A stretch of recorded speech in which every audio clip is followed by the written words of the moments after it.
இன்றைக்கி வந்து ஸ்லீவ் வந்து ஒரு டிசைன் ஸ்லீவ் பண்ணுறோம். அது எப்படின்னு பார்க்கலாம். Small design.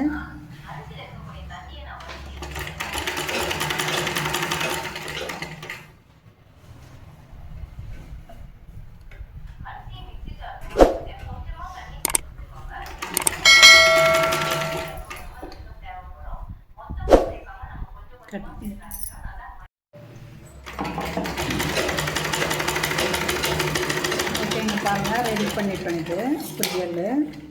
இது வந்து நம்ம எப்படி அட்டாச் பண்ணுறோன்னு சொல்கிறோம் பாருங்கள்.